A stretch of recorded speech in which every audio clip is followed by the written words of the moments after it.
नमस्कार। क्या ऐसा हो सकता है कि बिना कोई रिटन एग्जाम दिए नवोदय विद्यालय समिति जैसी बड़ी संस्था में सरकारी नौकरी मिल जाए? सुनने में थोड़ा मुश्किल लगता है ना? लेकिन ये बिल्कुल सच है। चलिए इस जबरदस्त मौके के बारे में थोड़ा और जानते हैं।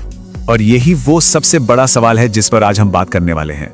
नवोदय विद्यालय समिति, जिसे हम NVS भी कहते हैं, उसने 2026 के लिए एक सीधी भर्ती यानी कि डायरेक्ट रिक्रूटमेंट की घोषणा की है। और यकीन मानिए ये कई उम्मीदवारों के लिए एक बहुत बड़ा गेम चेंजर हो सकता है।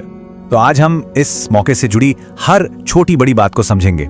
सबसे पहले तो ये बड़ी घोषणा है क्या, फिर कौन कौन से पद हैं और सैलरी क्या मिलेगी, कौन लोग इसके लिए अप्लाई कर सकते हैं और कैसे, और आखिर में आवेदन के लिए किन चीजों की जरूरत पड़ेगी, उसकी पूरी चेकलिस्ट। तो शुरू करते हैं पहली और सबसे अहम बात से कि आखिर ये बड़ी घोषणा है क्या। देखिए, नवोदय विद्यालय समिति जो पूरे देश में अपनी बेहतरीन शिक्षा के लिए जानी जाती है, उसने 2026 के लिए एक बहुत ही महत्वपूर्ण भर्ती अभियान शुरू किया है। ये एक ऑल इंडिया भर्ती है, जिसका सीधा मतलब यह है कि भारत के किसी भी राज्य या किसी भी जिले के उम्मीदवार इसमें हिस्सा ले सकते हैं। और हाँ, ये मौका पुरुषों और महिलाओं दोनों के लिए बराबर है। इस भर्ती अभियान के तहत कुल 208 पद खाली हैं। ये एक बहुत अच्छी संख्या है जो कई काबिल उम्मीदवारों के लिए सरकारी नौकरी के दरवाजे खोल सकती है। अच्छा, अब उस जानकारी पर आते हैं जिसका शायद सभी को सबसे ज्यादा इंतजार होता है कि आखिर कौन कौन सी पोस्ट्स खाली हैं और सैलरी पैकेज कैसा है। तो देखिए, यहाँ 4 अलग अलग तरह की पोस्ट्स हैं। टीचिंग में पोस्ट ग्रेजुएट टीचर यानी PGT और ट्रेंड ग्रेजुएट टीचर यानी TGT की जगहें हैं। इसके साथ ही लाइब्रेरियन और स्टाफ नर्स जैसे सपोर्टिंग स्टाफ के लिए भी मौके हैं। मतलब अलग अलग क्वालिफिकेशन वाले लोगों के लिए कुछ न कुछ है।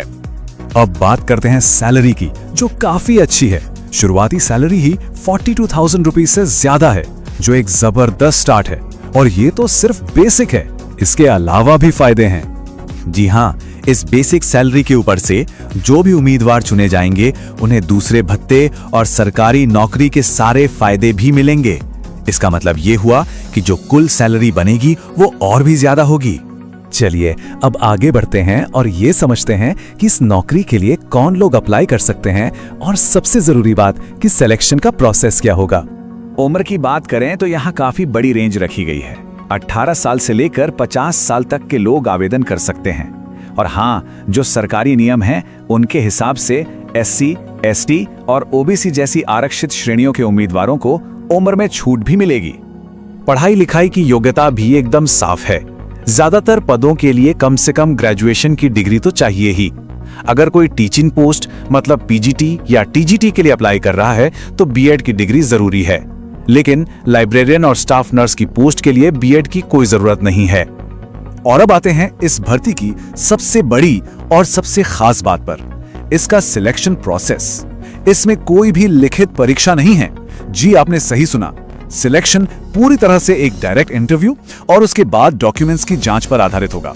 ये उन लोगों के लिए बहुत बड़ी खबर है जिनके पास अच्छी स्किल्स और अनुभव तो है, पर वो लिखित परीक्षाओं में उलझना नहीं चाहते। तो मतलब पूरा प्रोसेस एकदम सीधा साधा है। सिर्फ 2 स्टेप्स हैं। पहला, एक डायरेक्ट इंटरव्यू होगा जहां उम्मीदवार अपनी काबिलियत दिखा सकते हैं, और दूसरा, उनके सारे डॉक्यूमेंट्स को वेरीफाई किया जाएगा। बस इतना ही। ठीक है, तो अब जब ये सब पता चल गया है तो देखते हैं कि अप्लाई करने के लिए क्या क्या करना होगा और किन चीजों की जरूरत पड़ेगी। देखिए, एप्लीकेशन 3 अप्रैल 2026 से शुरू हो चुकी हैं, लेकिन यहाँ एक बहुत जरूरी बात है जिस पर ध्यान देना होगा। इसकी आखिरी तारीख को लेकर थोड़ी कंफ्यूजन है। कुछ जगह 13 अप्रैल बताई जा रही है तो कुछ जगह 17 अप्रैल। तो सबसे अच्छा यही रहेगा कि आखिरी तारीख पक्की करने के लिए ऑफिशियल नोटिफिकेशन जरूर चेक कर लें। अगला सवाल जो अक्सर सबके मन में आता है कि भाई इस फॉर्म को भरने के लिए फीस कितनी लगेगी। तो यहाँ एक और बहुत अच्छी खबर है। जो ऑफिशियल नोटिफिकेशन है उसमें कहीं भी एप्लीकेशन फीस के बारे में कुछ नहीं लिखा है। इसका मतलब ये हो सकता है कि ये एप्लीकेशन प्रोसेस सभी के लिए बिल्कुल मुफ्त है। अप्लाई करने से पहले ये सारे डॉक्यूमेंट्स अपने पास तैयार रखने चाहिए, जैसे कि नई पासपोर्ट साइज फोटो, सिग्नेचर, कोई भी एक ID प्रूफ, 10वीं से लेकर अब तक के सारे एजुकेशन सर्टिफिकेट्स, अगर लागू होता है तो जाति प्रमाण पत्र, और उम्र का सबूत जिसके लिए जन्म प्रमाण पत्र या 10वीं की मार्कशीट चल जाएगी।